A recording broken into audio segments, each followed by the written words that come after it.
Hola, hola, ¿cómo están todos? ¿Cómo están todos? Bienvenidos a la familia Desabrumada. En este canal siempre encontrarás apoyo, principalmente para papás, pero más que nada para papás que tienen que apoyar a niños con discapacidades, niños con retos especiales. El día de hoy estoy muy contenta, muy emocionada porque tenemos la oportunidad de escuchar a una eminencia en el tema de la discapacidad, de la inclusión en cuanto a parálisis cerebral y en el autismo. Este es Francisco Alcantur, Paco para los que lo queremos. Am, Él es profesor emérito de la Universidad de Valencia en España y ha sido un incansable luchador para los derechos y las diferentes opciones que tienen los niños y adultos para poder estar incluidos en nuestra sociedad. Aquí él nos platica principalmente cómo convirtió su historia de dolor en lazos de amor.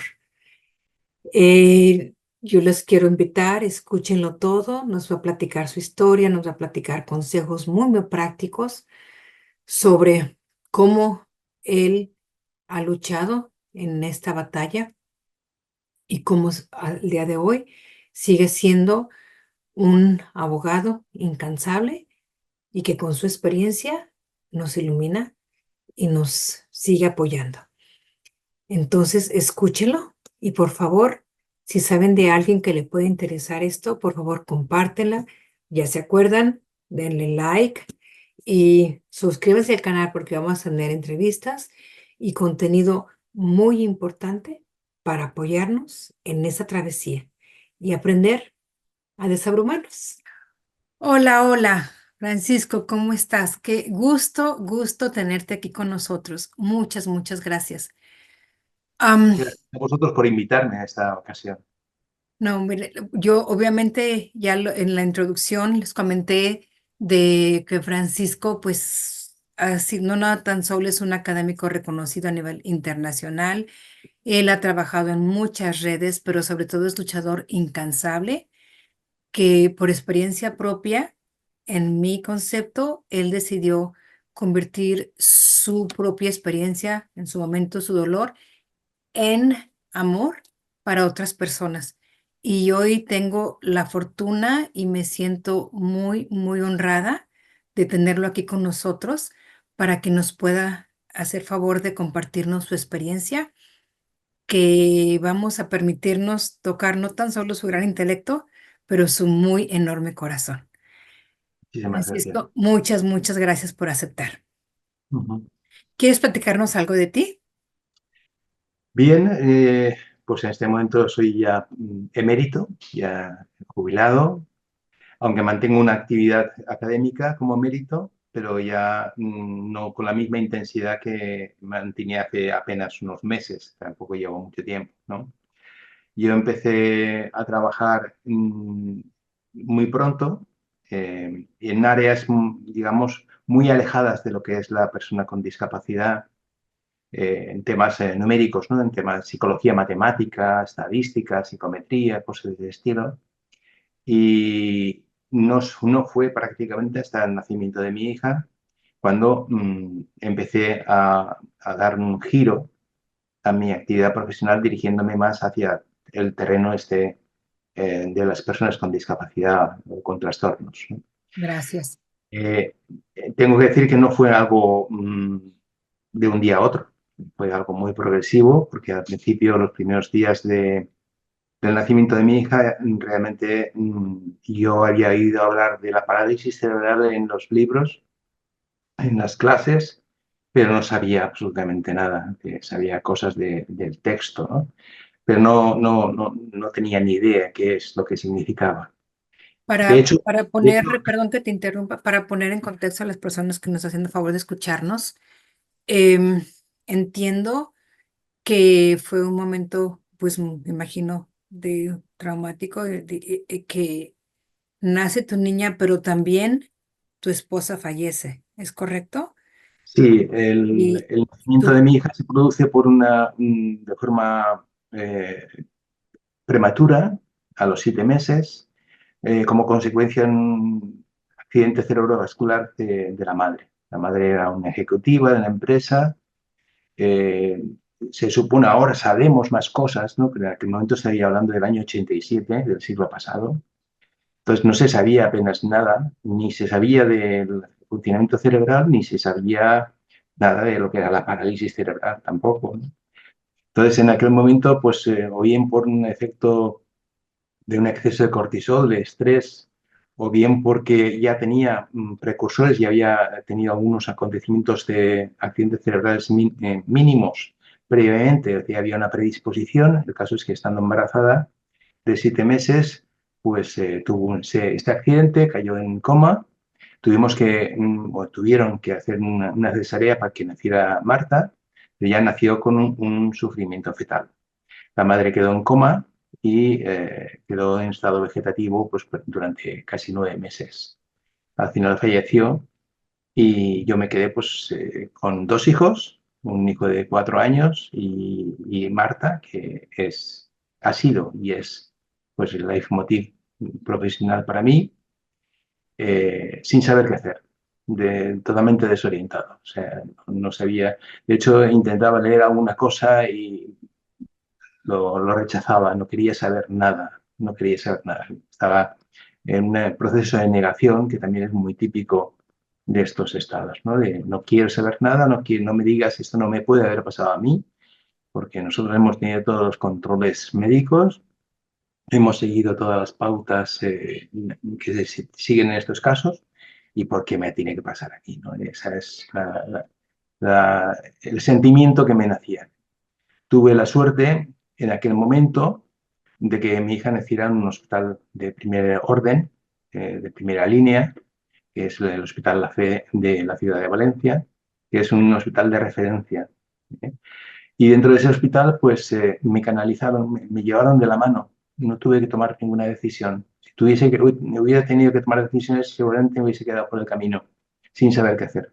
qué suerte. Llevan de la mano, primero a neuropediatría, neonatos, siguiendo un poco el patrón y el protocolo de seguimiento, hasta que llegué a las manos de un profesional de fisioterapia infantil, que resultó ser psicólogo también, y me amparó. Me amparó porque había sido incluso alumno mío en aquel momento o compañero de promoción prácticamente. Creo que nos llevábamos un par de años, 2 promociones por detrás, Ujú. pero era conocido, ¿no? Y él fue el que empezó a meterme en la cabeza la idea de que si yo no me dedicaba a estas cosas, ¿quién iba a impulsarlo? ¿No? No. Yo que estaba en la universidad y que podía fomentar el trabajo, la investigación, el estudio sobre esa problemática, pues ¿quién iba a hacerlo? Más interesado que yo no había ninguna otra persona.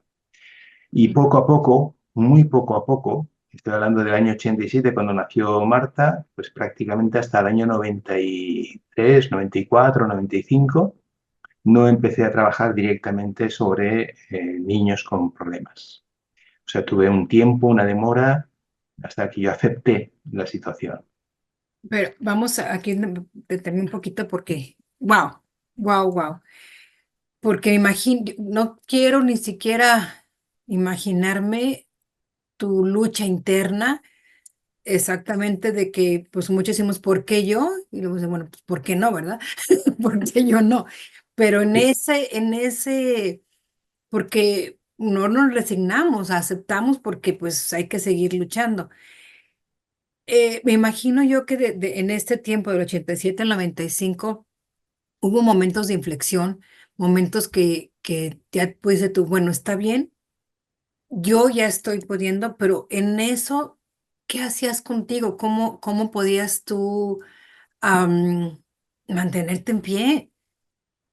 Tuve una suerte enorme porque tuve unos padres que me apoyaron totalmente.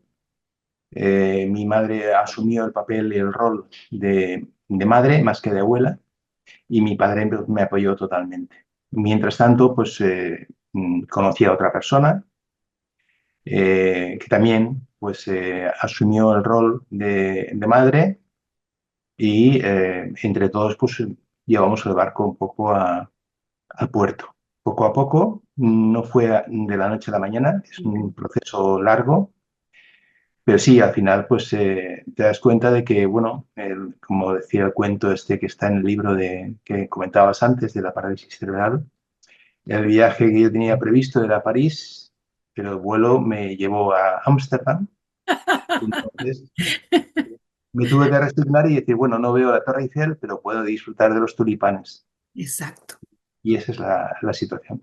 exacto. Y aprender a disfrutar de esos tulipanes en la lección tan grande que tienes. Am, si puedo, bien, por ejemplo, para ti el momento de inflexión sería cuando tu alumno, con esa confianza y cariño, alumno, profesor, fue quien te convenció a poder empezar a convertir ese dolor en un acto de amor para poder ayudar a las demás personas que venimos tras de ti. Sí, tampoco fue una conversación, digamos, que tuvo un principio y un final, sino simplemente poco a poco. Él utilizaba una técnica que es la técnica de Boita, que es una técnica fisioterapéutica que obliga a repetir los ejercicios pues 3, 4 veces al día. Wow. Al día, ¿eh? Ujú. Entonces, claro, tienes que implicar a los padres. Y ahí es cuando nos enganchamos, ¿no? Nos enganchamos en el trabajo diario de hacer los ejercicios de estimulación o de fisioterapia en este momento para que Marta pudiese empezar a normalizar, digamos, sus movimientos. Marta llegó a andar autónomamente, aunque después perdió su función porque, aunque ella, digamos, estructuralmente podría controlar su musculatura, al cambiar en la talla, en la estatura, el peso, claro, es muy difícil que la progresión siga exactamente igual. Con lo cual, en este momento ya tiene un control de su silla de ruedas fantástico, apoya para poder ayudar a levantarse o sentarse, cosa que posiblemente si no hubiéramos hecho aquello no lo hubiese conseguido. Claro.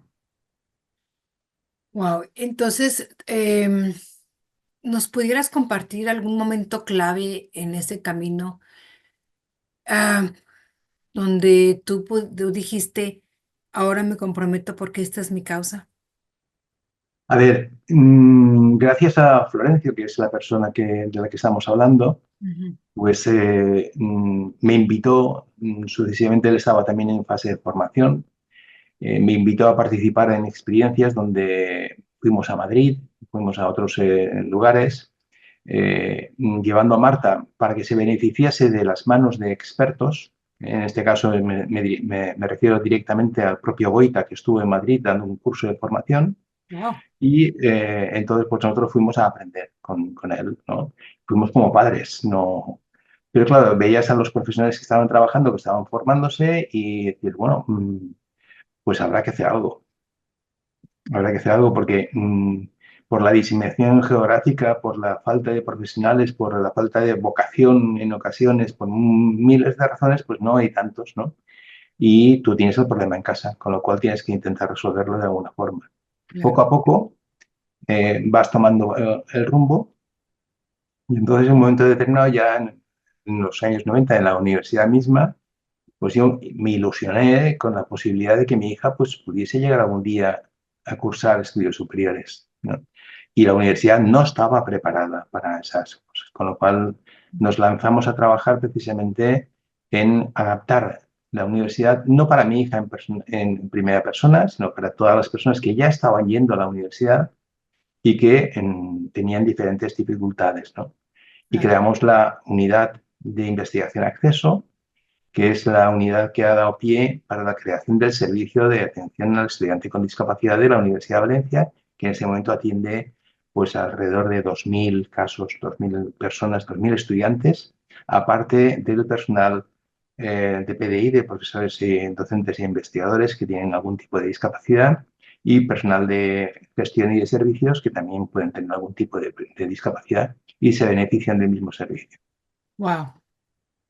Muchas felicidades, muchas, muchas felicidades. Eso me llevó también a otra realidad, y es Ujú, que conforme fuimos conociendo los casos que llegaban a la universidad, pues nos dimos cuenta, o me di cuenta, de que el denominador común de los que habían llegado a la universidad, considerando que eso era un éxito, considerando que fuera un éxito, pues tenían el denominador común de que habían sido tratados de forma precoz, desde muy pequeñitos, ujú, y además sus padres eran personas muy involucradas con la educación. Normalmente eran maestros, profesores o gente con un nivel, ujú. digamos, universitario, un nivel cultural. No quiero decir que sea de títulos, no se Sí, les sí. notaba que tenían una preparación cultural o de valores, no sé exactamente cómo Ujú, denominar ese factor común, elevado.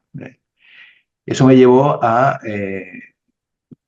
trabajar en lo que nosotros llamamos aquí atención temprana, early intervention, ujú. que eh, constituimos el primer centro de atención temprana en la universidad, como una clínica independiente donde atendimos ya niños de 0 a 6 años desde el año 2008 hasta la actualidad, que aún está abierta, funciona.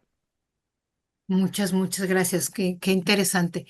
Am, y sé además que en ese trabajo, ¿puedes tú, por favor, platicarnos en tu experiencia cuáles han sido los mayores desafíos que has enfrentado como padre de una niña con estos?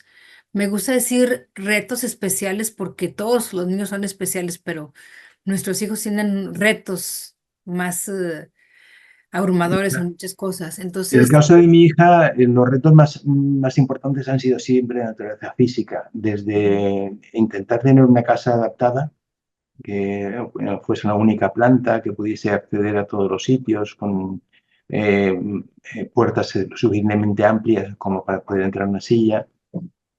Desde eso hasta tener que comprar un coche especial, una furgoneta para poder subir la silla y poder hacer... pero No, ha reto sido. para ti como papá, para ti, a ti como papá, el reto Y que eso, tú...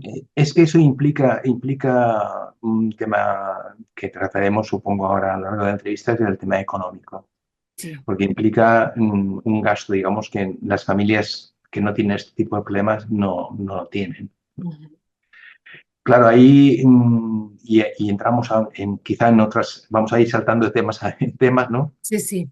¿Qué ocurre? Pues que normalmente los padres, y hablo de padres, no de madres, Ujú. porque desgraciadamente es así, Sí. pues toman el papel de salir a la calle a buscar los recursos económicos y abandonan el hogar. Ujú. Y ese es muchas veces el problema fundamental de pareja que Sí. surge posteriormente. Vamos a buscar el pan, como se suele decir, Ujú. vamos a trabajar más, ¿no? Sin darnos cuenta que lo mejor que podemos hacer para nuestros hijos no es trabajar más y aportar económicamente más, sino darle lo más caro que tenemos, Claro, que es nuestro tiempo. muy Y ese cierto. es el kit. Y ese yo creo que ha sido Si yo tuviese que hablar a mi yo en el pasado, como me decías antes, Sí, sí. yo le diría precisamente eso, que dedique más tiempo, en lugar de dedicar tiempo al trabajar, para encontrar recursos, dedicar tiempo para estar ya con ellos. He restado mucho tiempo. Es verdad que me he adaptado, ¿no?, a esa situación. Yo he sido de los que me he levantado a las 5 de la mañana para poder sacar 3 horas de estudio antes de que a las 8 o las 9 de la mañana sonase el despertador en casa. Sí. Pero también pasa factura. Claro, claro, claro.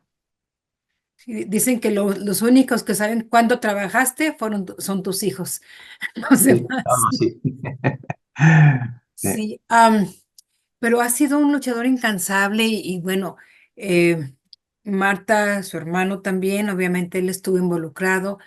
Y platícanos los cambios, de cómo esta experiencia personal en tu enfoque en la defensa de los derechos y de la enseñanza, ya nos comentas directamente de sus accesos, físicos, pero, Ujú. por ejemplo, tu trabajo también con el autismo, por ejemplo, de cómo impactas tú para adecuar currículums y eso. A ver, Marta empezó en un centro de educación especial. Ujú, El primer centro escolar que fue un centro de educación especial. Pero no estaba satisfecho, personalmente no estaba satisfecho y segundo curso prácticamente ya la escolarizamos en un centro ordinario, un centro que entonces llamaba de integración. ujú, ¿Mm? En un centro especializado en niños con trastornos motores y físicos, con lo cual está más o menos mejor adaptado. Y ahí nosotros nos involucramos totalmente de forma que aportamos nuestro conocimiento. En aquel momento, pues pilotaba mucho alrededor de la tecnología. Digo en aquel momento porque todo va cambiando, ¿no? Y en claro, este momento ya no es tan importante, ¿no? Porque lo tenemos más a nuestro alcance, ¿eh? Pero estamos hablando de eso del año 80, 90, en claro. donde no existía ni Internet, para tener claro. No había Internet, no, eran ordenadores que trabajaban cada cual de una forma aislada y que íbamos con nuestros disquetes flexibles a introducirlos allí para que funcionase aquello, ¿no?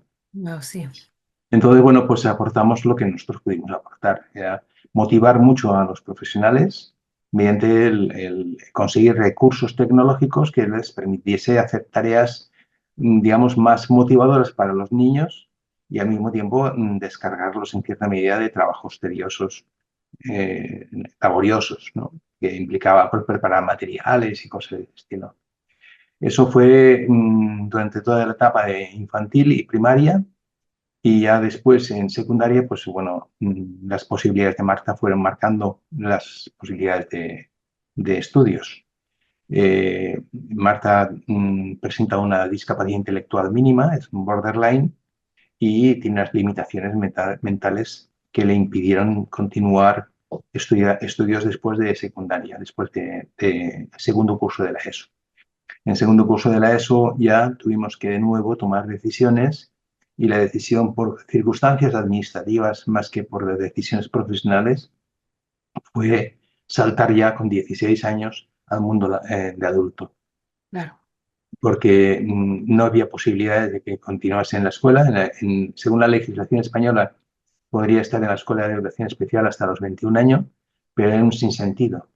Era preferible aprovechar las oportunidades que pudiese tener en el mundo prelaboral Ujú, para conseguir la autonomía que en la actualidad tiene.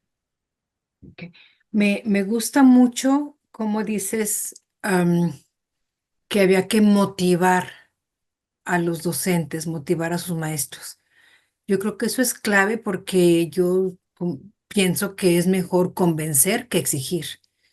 Ujú, Entonces, o sea, yo sé que aunque esté en la legislatura nuestros hijos tienen derecho a educación inclusiva, pero el que va a marcar la pauta con la educación es el docente que está enfrente de él. Entonces me ujú, gusta mucho eso, como dices tú, que hay que motivarlos porque no es fácil para los maestros y tomar decisiones, por ejemplo, como papá, que, bueno, es que nomás la estoy llevando a una guardería, o sea, hasta 16 años y ahí me lo entretienen, pero no está aprendiendo nada, o sea, es de claro. veras, vale de eso. ¿Cómo hacías tú aquí dos cosas? ¿Cómo, espero, a ver si las preguntas no se me empalman, pero cómo tu hijo, ¿cómo se llama? Alberto, Alberto, sí. ¿Cómo hacías para que Alberto no se sintiera descuidado por toda la atención que Marta implicaba? Y, difícilmente, difícilmente. De hecho, yo creo que en cierta medida me reprocha el que haya dedicado mucho tiempo a su hermana y menos tiempo a él. Difícilmente. Es muy complicado. La atención que yo he dedicado a Marta, pues no se la he dedicado a Alberto. El día tiene 24 horas y desgraciadamente tienes que tomar decisiones. Alberto ha sido una persona muy capaz, desde muy pequeñito, muy maduro, muy autónomo en sus estudios, que nunca jamás me ha dado ningún tipo de problema. Y gracias a eso he podido dedicar el tiempo a Marta. Ujú, Si hubiese sido otra persona, con otro perfil, con otras circunstancias, posiblemente me hubiese restado posibilidades y fuerza para poder conseguir lo que se ha conseguido con Marta. O sea, Alberto en cierta forma te apoyó no siendo otro problema, sino que él decía, Sí, sí, que no generando aprendo a problemas. ser independiente Y, porque mi papá está con Marta y Marta claro, ocupa más que yo. O sea, él claro. entendió. Y además, en una circunstancia añadida, que es una familia reestructurada, con una pareja nueva, con lo que eso implica, con una persona que no es su madre biológica, aunque asumió papel de madre, quieras que no, pues el sentimiento es el sentimiento. Claro, Y bueno, y hubo situaciones pues muy complicadas, sí, complicadas. sí, sí, es una... Desafortunadamente, es algo que se ha vuelto más cotidiano y que a veces los asumimos que los hijos, porque no tienen esa discapacidad mental, tienen Ujú, ese abandono emocional o sienten. Obviamente uno no lo hace a propósito, pero ellos sienten que emocionalmente no ujú, estamos con ellos. Y porque no tenemos, bueno, estás bien, no necesitas nada, tienes casa, tienes comida, tienes lo que necesitas, vas a la escuela, no te falta nada. ujú. ¿Y qué más quisiéramos decirlo? Pero si algo necesitas, aquí estoy también para ti, pero ahorita estás bien. Pero a veces ellos, en la gran mayoría, refieren a un abandono emocional que Sí, es muy difícil sí, de manejar. sí. Am, en tus impactos en la defensa, ¿nos puedes compartir? Obviamente, yo también soy de la idea de que si ayudas a otras personas, indirectamente estás ayudando a ti mismo. ¿Nos puedes compartir alguna experiencia de que con tu trabajo en una familia, porque tú te abocas también mucho a los papás? Ujú. ¿Nos puedes compartir alguna experiencia de satisfacción, algo que dijiste, gracias a lo que yo he hecho, esto ha tenido este impacto? Más que impacto, impacto personal. Yo me empecé a sentir bien cuando me di cuenta de que mi experiencia compartida con terceras personas servía, era útil. Cuando veía que las personas, como tu caso, por ejemplo, o otros me llamaban y me decían, Paco, ¿qué es lo que puedo hacer? ¿O dónde has ido tú a hacer tal cosa?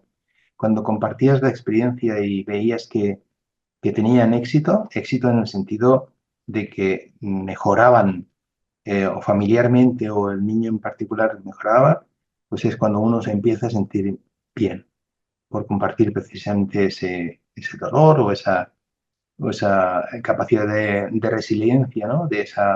O esa empatía, ¿no? Con esas personas. Cuando empiezas a compartir es cuando te das cuenta que tú vas mejorando poco a poco.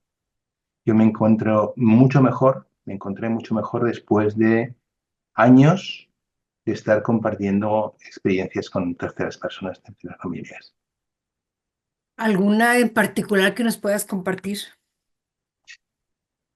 Bueno, sí, pues que te puedo compartir algunos casos de niños que nacieron con parálisis cerebral también y que siguieron un poco la misma ruta que hemos utilizado nosotros con los mismos profesionales y que, bueno, algunos de ellos están en la universidad en este momento y que son incluso médicos.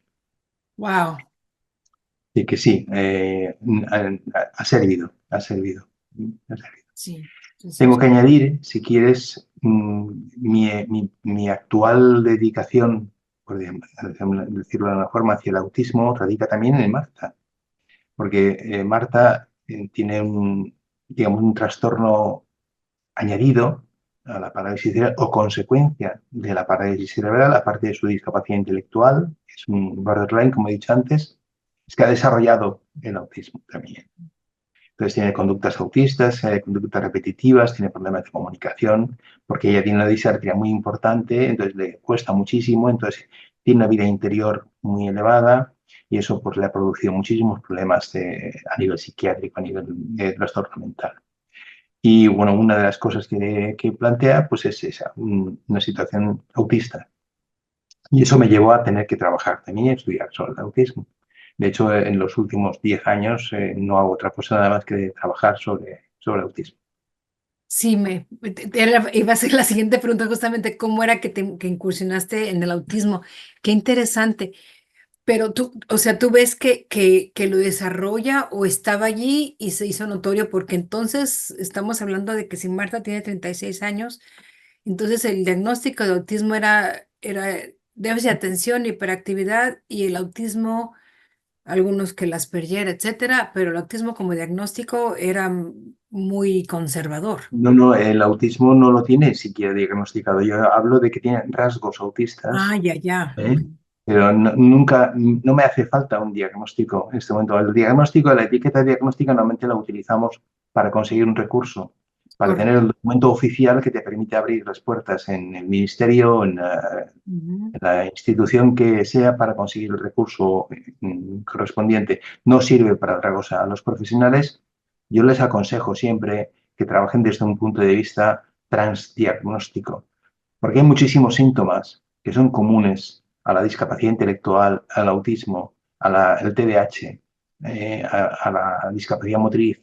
Entonces, lo que hace falta es saber qué es lo que el niño es capaz de hacer en ese momento y qué es lo que debería hacer por su edad biológica.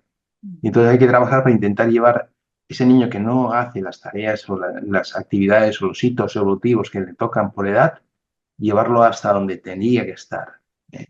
¿Cómo? Pues mediante ejercicios, intervenciones normalmente de naturaleza psicoeducativa, para educarlo adecuadamente, y eso se hace a través de la interacción. Es fundamental. Claro, ahí tropezamos con el problema que tenemos siempre y es la falta de recursos. Y ahí viene la involucración de los padres. Igual que me pasó a mí con el tema de Boita que he comentado antes, cuando te dicen en un momento determinado que tienes que utilizar, no sé, por ejemplo, PECS, ¿no? El sistema de comunicación por intercambio de imágenes, que es muy común y muy conocido y que es muy exitoso. Claro, no sirve de nada hacer una sesión terapéutica a la semana o dos o tres de 30 o 40 minutos. No sirve prácticamente de nada. Lo que sirve es que el padre, madre, aprendan a utilizar el sistema de intercambio de imágenes y que cada vez que le ofrecen la comida, la merienda, lo van a vestir, lo van a acostar, le van a bañar, pues que utilicen pictogramas verbalizando, eso sí, cada uno de los estímulos de forma que se convierta en una sesión terapéutica.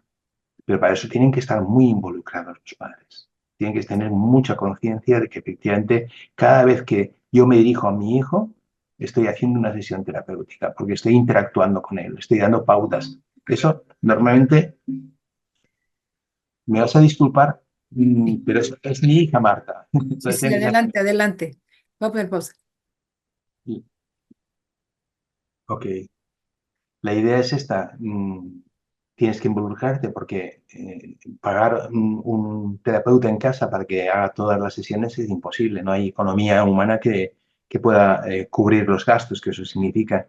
Con lo cual, como padres, tienes que hacer el papel de, no de terapeuta, porque tú serás siempre padre, no serás nunca un terapeuta, pero sí que a la hora de interactuar con tu hijo, pues en lugar de hacerlo cara a cara, sin más, utilizas herramientas como puede ser un pictograma o sigues una pauta de verbalizar los nombres de las cosas, iniciando siempre la pronunciación, esperando que el niño acabe con la última sílaba. Son pequeñas cosas que ayudan a que tu hijo pues, pueda mejorar en su lenguaje, en su comunicación, lo que fuere. Y luego hay otro elemento adicional y es que conforme eso va ocurriendo, tú, tu actitud hacia el niño, hacia la niña, cambia también. De lo que se trata es de que tengamos más interacciones, y me estoy refiriendo específicamente a niños autistas, pero bueno, da igual, que fueran niños autistas que cualquier otro niño. Se trata de que las interacciones que tú tengas con él, cuando tú te diriges, cuando lo atiendes, cuando le das la merienda, cuando le das la comida, cuando lo vistes, pues sean positivas, sean agradables. Muchas veces los niños autistas tienen reacciones negativas, ¿no? No te miran a los ojos, no responden. Y eso hace que sientas como que te está rechazando. Entonces es muy importante conocer que eso es algo normal en ellos, que no es que no te quieran a ti, hay que entenderlos a ellos. para a partir de ese momento mejorar tu comunicación con ellos. Solamente cuando asumes ese papel, y eso se asume a través de poco a poco, a través de la interacción con los niños, te das cuenta cómo la primera vez no te entendió o no te reaccionó, pero cuando lo has intentado una segunda, una tercera, una cuarta vez, ves como el niño va progresando poco a poco y va consiguiendo los objetivos que te has planteado, y es que te mire, te pida cosas, aunque sea simplemente agua, da igual, ya has conseguido que te pida. Pasa también, Paco, Francisco, ¿te puedo decir Paco? Sí, por supuesto. Llámame Paco porque por Francisco no contesto. Ok, perfecto, gracias. Me siento más a gusto. Am, Pasa también que ahora que ya tenemos más estudios, aunque no tenemos las causas, etcétera, etcétera, pues, y que no sabemos exactamente si es hereditario o no, pero sí que los papás tenemos rasgos de autismo. Entonces, y la constancia que requiere un hijo y la estructura, pues, por ejemplo, en mi caso, yo tengo déficit de atención e hiperactividad y mi mente es como si 20,000 mariposas se fueran y yo tengo que agarrar una sola mariposa. Entonces yo tengo que aprender a ser estructurada, a poder hacer las terapias cuando yo misma tengo que trabajar en mi propia constancia. Entonces eso también a veces los papás nos sentimos impotentes porque no somos constantes ni con nuestro propio cuidado. Sí, por Entonces, supuesto. ¿cómo ayudar a sus papás? Cómo ayudar a los papás lo primero que uno tiene que ser consciente de sus propias limitaciones. Muchas veces la situación nos desborda y en ese momento generalmente lo que se produce es un alto nivel de ansiedad. La ansiedad es un enemigo para el tratamiento de nuestros hijos porque nos irrita, nos pone en una situación de tensión tal que cualquier cosa, pequeña cosa que no hace o que debería de hacer y que no ha hecho, o cualquier tontería, digámoslo así, pues nos hace saltar por los aires y tenemos una hiperreactividad a la situación que estamos viviendo con nuestro hijo.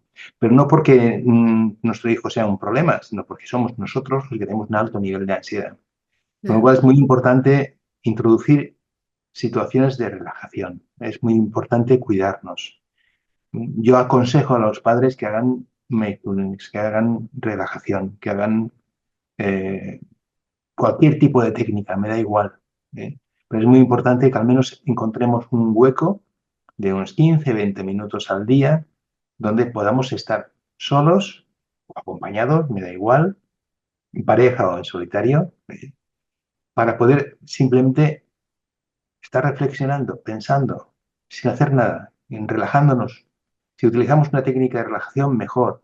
Pero si no la sabemos, no queremos aprenderla o nos viene mal, pues nosotros somos capaces de simplemente tumbarnos en la cama y hacer un recorrido corporal, pensando desde los dedos gordos del pie hasta el último pelo de la cabeza, pasando poco a poco. Ese ejercicio de escaneado corporal ya nos relaja y nos hacen falta 10 minutos, 15, pero vamos a notar una diferencia notable cuando nos levantemos y afrontemos los problemas porque hemos pasado por una etapa de descanso. claro. Pero tiene que ser muy metódico también, tiene que ser todos Sí, los o días. sea, para veces, por ejemplo, digo, pues si no fuera por mi hija, por mis hijos, los tres, pero principalmente, pues yo he tenido que aprender a ser metódico porque, pues, el amor me lo exige, ¿verdad? Pues ha sido ahora sí que una daño colateral. Y ahorita que dices, si me permites, a veces nos da vergüenza admitir pues, que reaccionamos. Yo, obviamente, sin tener un diagnóstico, sin entender a mi hijo, por ejemplo, yo quería cortarle el cabello y pues él no se dejaba y yo, por supuesto, soy una mamá estricta y te vamos a cortarle el cabello y que no. Y yo, como yo se lo iba a cortar personalmente, agarré el y yo, ¡paz! Y se lo agarré así, pero para que lo diera la vanidad, no, a él no le importó. Y entonces andaba con el cabello así nomás. Después yo me sentí, ya después que aprendí que su sensibilidad y todo eso, me sentí la mamá peor del mundo porque acercarle unas tijeras a él le dolía. Entonces, tuvimos que hacer magia para componer el cabello después de eso, pero sí, a veces reaccionamos y bueno, también tenemos que aprender a perdonarnos, que Ujú. somos humanos y tenemos nuestras limitaciones, como dices tú, pero yo lo que creo que no se vale quedarnos en esas limitaciones, o sea, las reconozco para superarlas. Vale, Que pues no voy a decir, no, pues yo no puedo y ya, ¿verdad? Tengo que aprender cómo poderlo porque el amor me lo exige. efectivamente, así es. Sí, Tenemos que ir con aprendiendo, esto, ir aplicando nuevas técnicas poco a poco y sobre todo viendo modelos. Hay modelos exitosos en los que la gente pues ha salido adelante y nos tenemos que fijar en ellos. claro. Am, ¿qué lecciones claves has aprendido tú a lo largo del camino que te gustaría impartir a otros papás con situaciones similares? ¿Qué lección clave? Relativizarlo todo. ¿Perdón? eh, Relativizarlo todo. Relativizar. Ujú. Que no hay nada que sea lo suficientemente importante en la vida como para perder un minuto de vida y no vivirla. La negación, el enfado, la bronca, ¿no? No, no vale la pena, no vale la pena. Lo importante es estar bien, eh, ser humanamente aceptable, lo que tú has dicho antes, perdonar a los demás y perdonarte a ti mismo también si has cometido algún error, ¿eh? Y nada más, no hay más. Yo no aconsejo otra cosa, que se cuiden, que se quieran, que se quieran a sí mismos los primeros y a sus familiares, por supuesto. Pero uno no puede dar amor si no se quiere a sí mismo.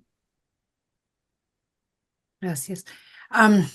Te comentaba yo que la primera vez que nos conocimos, había una cura mágica, de una vacuna, de unos bovinos y no sé cuánto, y la verdad, yo hice muchas tarugadas, de las cuales no voy a platicar ahorita aquí, pero queriendo buscar esa cura mágica.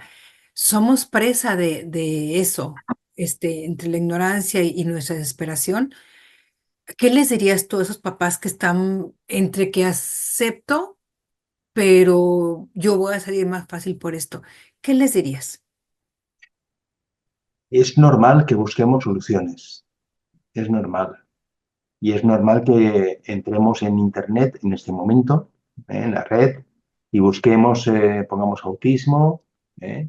Y nos haga una cantidad de información bestial. Tanto que nos genera mucha confusión, sobre todo a las personas que no tienen formación, Ujú, formación técnica me refiero. Es preferible, ya que tienes esa información, que la compartas, que la compartas con personas cualificadas, si es posible, o que la compartas con otros padres para ver si ellos han encontrado esa información y la han probado. Muchas técnicas realmente hay que probarlas, porque no sabemos, no tenemos un nivel de validez de su eficacia y habrá que probarlo. Pero siempre hay que huir un poco de aquellos profesionales o aquellas técnicas donde se ve más un componente de marketing económico que un interés científico o, o personal para intentar sacar adelante a los niños. No sé si me explico lo que quiero decir. sí, a ver, aquí en un ejemplo, me meto yo a Face y sale, entonces dice, yo tenía a mi hijo mal y ahora le pongo yo unas zonas de música y mediante esa música, ahora mi hijo ya está curado. Vale. No hay ninguna. El autismo en particular no se cura, no tiene cura. Cualquiera que venda la idea de que tiene una medicación, una técnica o cualquier tipo de terapia que cure el autismo, directamente se le puede llamar mentiroso. No existe cura. Hay técnicas que lo que hacen es trabajar los síntomas y a través de esos síntomas lo que hacemos es bajar o incrementar la posibilidad de su inclusión dentro de la sociedad, porque lo hacemos más sociable o lo hacemos más competitivo, o lo hacemos más de la forma que queráis, ¿no? Llamarlo como queráis. Si alguien descubriese la causa y el tratamiento, como te decía a ti, sería mérito suficiente para conseguir el premio Nobel. Y de momento no se ha conseguido. Con lo cual hay que huir de esos tratamientos mágicos, magníficos, milagrosos, que venden Carísimos. la curación. Carísimos, además, también, exactamente carísimos, que venden la curación. ¿Con esto va a curar su hijo? No, el autismo no se cura. Es un trastorno que perdurará toda la vida. Eso sí, va a fluctuar la intensidad de los síntomas. Incluso puede llegar un momento, en este momento, para que nos hagamos una idea, fíjate, a finales de los años 90, o principios de los años 90, perdón, el autismo era uno cada 100.000 aproximadamente y se consideraba que una enfermedad rara. El Instituto Carlos III de Madrid lo tenían catalogado como una enfermedad rara. Su pronóstico era muy grave y se consideraba que lo normal es que esos niños acabasen en una residencia, digamos, internados de por vida. No, no había más posibilidades. Había algún caso raro, un 1%, 1 por 1000, o sea, muy raro, que llegaban a la edad adulta con unos niveles de comunicación y de interacción social promedio, como sus iguales. 30 años después, en la actualidad, conocemos perfectamente lo que es, conocemos perfectamente lo que es el autismo. El nivel de publicaciones que hay se ha incrementado de una forma exponencial. Eh, la prevalencia que tiene es uno cada... En Europa se habla de 1%. En Estados Unidos se está hablando de uno cada 36, 40 niños. Con lo cual es mucho más conocido. Ya no es un trastorno raro, es muy frecuente, muy común. ¿eh? Donde más ha crecido ese porcentaje de esa prevalencia es precisamente en el autismo sin discapacidad intelectual, lo que se llama de alto funcionamiento. Y el nivel de éxito es mucho mayor que el que había hace 30 años. Se habla que en torno a un 25 o un 30% de los niños diagnosticados a los 3 años como autismo llegan a la edad adulta con niveles de interacción social y comunicativos semejantes a sus iguales, con lo cual llegan a hacer una vida absolutamente normal. El 1% de los niños diagnosticados como autistas a los 3 años llegará a la universidad y serán capaces de acabar una diplomatura o un grado sin graves problemas, con todos los apoyos del mundo, por supuesto. Sí, sí. ¿eh? Pero el nivel, la esperanza, digamos así, del éxito en la vida, si se puede llamar éxito en la vida, tener una carrera universitaria, que había que matizarlo también, ¿no? Pero sí, Un logro, efectivamente, vamos a decir un un logro, logro. exactamente. Pero son capaces de mantener una relación, tener pareja, ser padres y progresar en la línea de una vida pues normal, promedio. Digamos, por ejemplo, lo que llaman ahorita como un autista nivel 1 son los que tienen mejor Y pronóstico. lo que antiguamente se conocía como un síndrome de Asperger o digamos una persona que con pequeños apoyos pues puede hacer una vida promedio. Sí, una cosa que me marcó mucho cuando el psiquiatra que, como yo decía que yo leía demasiado y yo lo retaba y él no retaba, pero yo estaba ávida de entender. Y recuerdo que como no me daban entonces el diagnóstico, y gracias a tu Mm, libro entendí lo que era trastorno generalizado del desarrollo no especificado, que era mm, como el diagnóstico inicial, y dije yo, pues esto quiere decir que no saben qué. Em, pero yo le dije, bueno, pero ¿qué es mucho exigirle? Porque recuerdo que este, su papá, mi esposo entonces, él decía, no, lo que pasa es que tú lo consientes demasiado. Yo, no, pues es que no puede, como buena mamá. Y entonces, claro que también yo como mamá, pero profesional, profesionista, me hicieron unos estudios y no sé cuánto, y ya me dicen, "Am, a ver, ¿qué es lo que puede hacer? Dígame, qué es lo que es mucho exigirle, qué no?"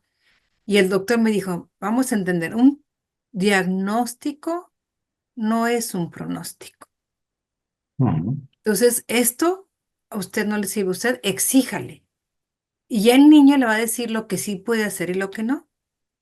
Entonces, ahorita lo que estás compartiendo es precisamente que a veces los papás nos quedamos con el diagnóstico y nos derrumbamos, Ujú. dejamos de luchar por ellos y entonces nosotros somos quienes decidimos ese pronóstico en base, independientemente del nivel. O el contrario, nos dicen o leemos, que hay mucha literatura al respecto, ¿no?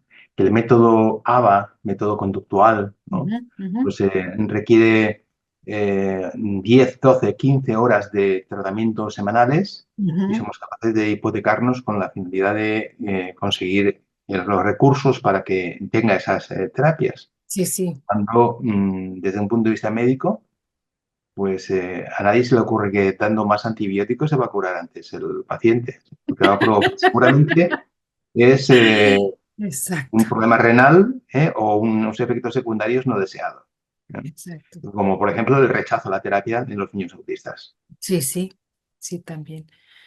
Claro.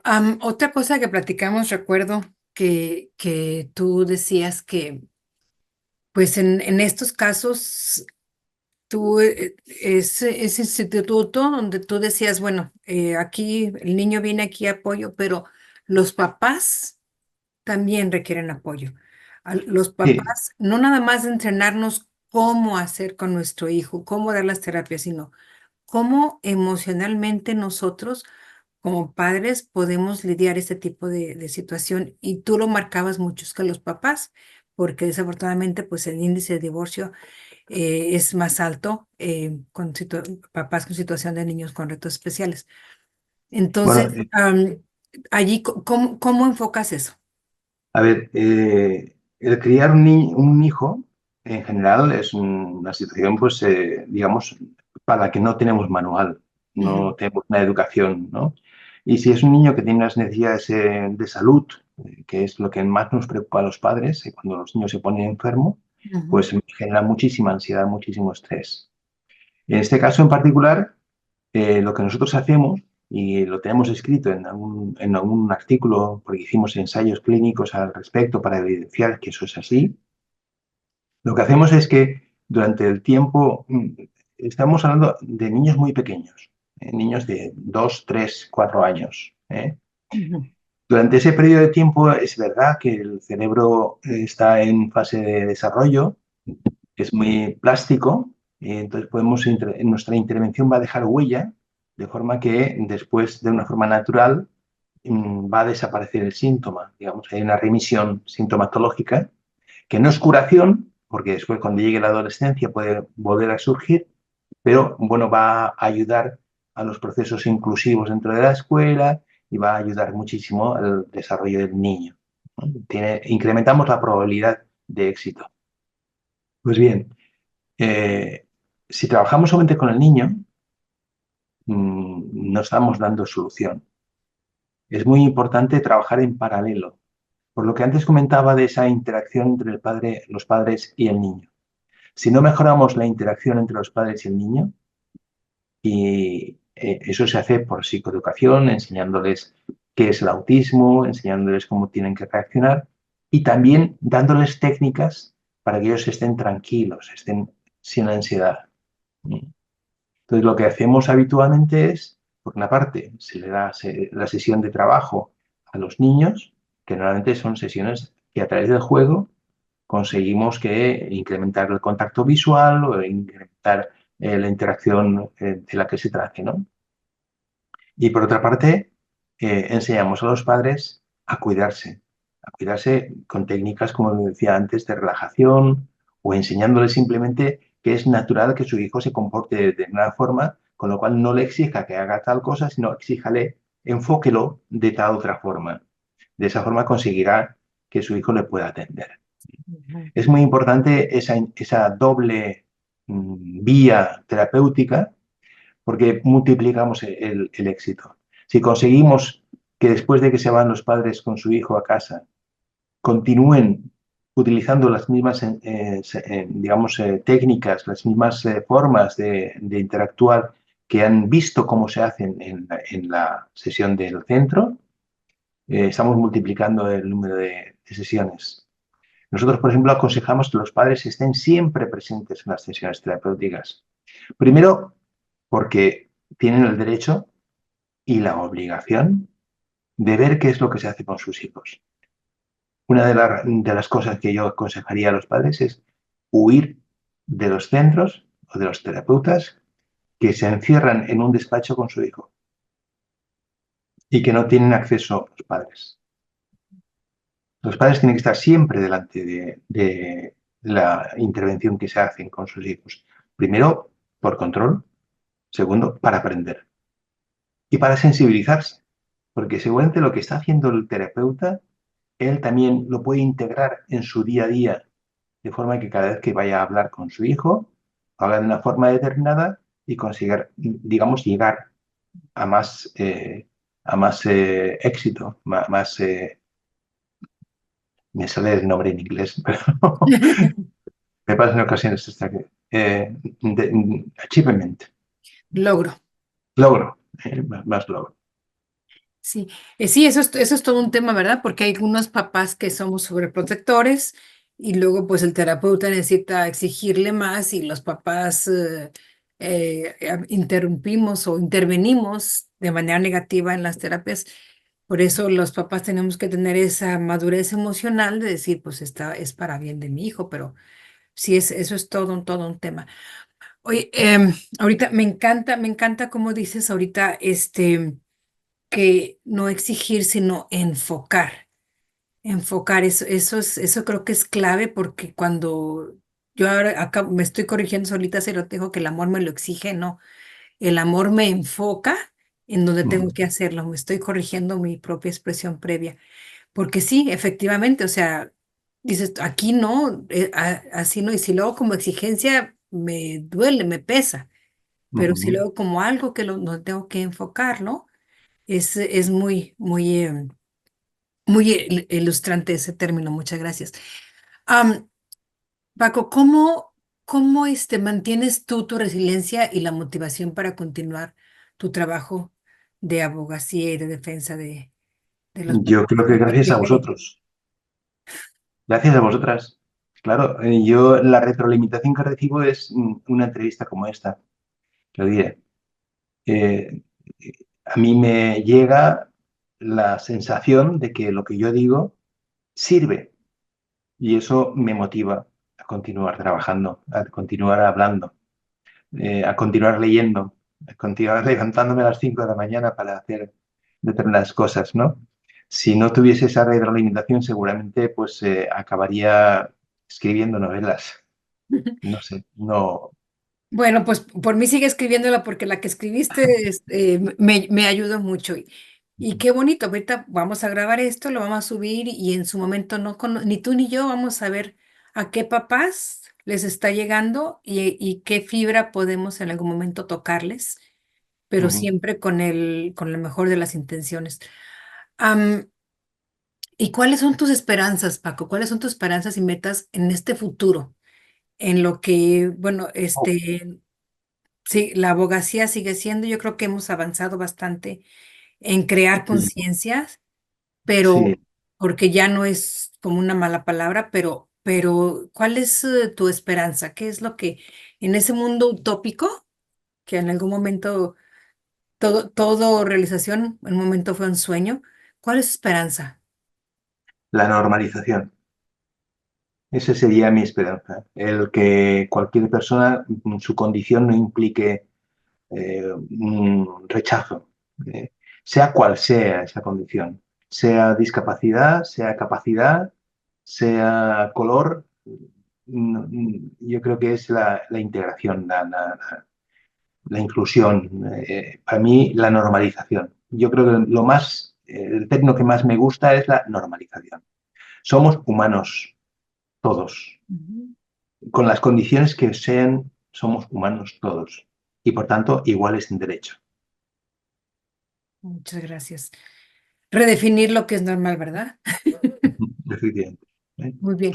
No estamos en una época precisamente proclive para ese concepto, Sí. porque las últimas noticias son bastante desalentadoras, pero bueno, seguiremos en la lucha para intentar conseguirlo. Claro, claro, y bueno, necesitamos seguir abriendo conciencias y tocar corazones. ¿Y cómo imaginas que evolucionará el sistema de apoyo para las familias con necesidades especiales? Bueno, eso depende de nosotros. Vivimos en democracia. Ujú. Gracias a Dios, nosotros podemos decir que podemos elegir a nuestros gobernantes. Por tanto, los países que tenemos el régimen socioliberal, democrático, pues lo que tenemos que hacer es empujar con nuestro voto, con nuestro pequeño voto, esa pequeña acción hacia los partidos o los políticos o las acciones o los programas políticos, sea quien sea y cual sea la orientación, que incluyan precisamente medidas que vayan en la dirección que nosotros apuntamos. Si nos equivocamos, tenemos 4 años para corregir. Sí. Pero nuestra orientación tiene que ser siempre, siempre el que los recursos sociales vayan dirigidos hacia los fines que perseguimos, que la normalización y la inclusión de las personas con cualquier tipo de alteración o cualquier tipo de discapacidad, cualquier tipo de trastorno, pues tengan un papel y un lugar en nuestra sociedad. Muchas gracias, muy, muy importante. Hace rato tocaste someramente lo que tú le dirías a tu yo del pasado, que podía ser cualquier papá hace 36 años. Obviamente, a ti y a mí nos tocó la época antes de las computadoras y todo esto que pues ahora ve la mayoría y nos hemos adaptado, porque estamos hoy grabando y conectándote, que esto hubiera sido impensable hace 36 años cuando tu hija, ¿verdad? Pero yo creo que las emociones y la sensación de impotencia, toda nuestra humanidad sigue siendo la misma. Entonces, para ti, que además de decirle a esa persona que no se ponga nada más, que relativice su tiempo, que dedique más, que es más valioso su tiempo en su casa que ir a conseguir 10 o 20 pesos más. am, ¿Qué le dirías a tu yo del pasado para tranquilizarlo emocionalmente? Uf, es muy complicado porque las situaciones en las que yo pasé, pues quizá reflexionando un poco sobre el hilo, no tengo nada pensado que decir, o sea, estoy No, no, pensando, no. estoy diciendo, ¿no? Quizá que no tuviera prisa, que no tuviera prisa, porque a veces la prisa hace tomar decisiones que son erróneas, que con el tiempo te das cuenta que pueden ser erróneas, ¿no? Entonces, creo que el consejo que yo daría a mi yo del pasado es que me relajase, tranquilidad, todo se va a solucionar, todo problema viene con su solución, simplemente tenemos que buscarla, encontrarla, pero tiene su solución, tiene su ubicación, ¿eh? Y cuando tú ubiques bien el problema, encontrarás la solución. Hay un dicho castellano que dice, cuando se cierra una puerta, se abre una ventana. Bueno, pues esa es la idea. Disfrutemos, como decía el cuento, disfrutemos de nuestro estado en Ámsterdam, ya que no hemos podido ir a París, pero bueno, vamos a disfrutar de los molinos holandeses y de los tulipanes. Gracias, muchas, muchas gracias. ¿Algo que quieras agregar y comentarles a los papás que nos escuchan, el público en general? Pues no se me ocurre nada más. Creo que hemos tratado muy extensamente todo el tema y simplemente pues ponerme a disposición de todos vosotros para cualquier tipo de pregunta, cuestión que queráis que yo os pueda ayudar o que mi opinión pueda ser de interés, pues estoy a vuestra entera disposición. De verdad te agradezco mucho. Soy muy consciente de que así como en su momento y todavía me sigues ayudando, en su momento fuiste importante a puedo decir incluso un parteaguas en la forma de ver mi situación. Y quiero pensar que para otras personas que nos escuchen en esto, también va a ser. Yo te agradezco tu generosidad en tu tiempo, en abrirte tu vulnerabilidad de platicarnos de Marta, de tu hijo Alberto, de tu situación que a veces pensamos que nomás a nosotros nos pasa, pero yo estoy segura que esta historia le va a resonar a muchas personas. Y, y te agradezco que nos compartas con esa generosidad. Muy bien, Entonces, muchísimas gracias a ti por haberme invitado y ya sabes que estaré a tu disposición. gracias.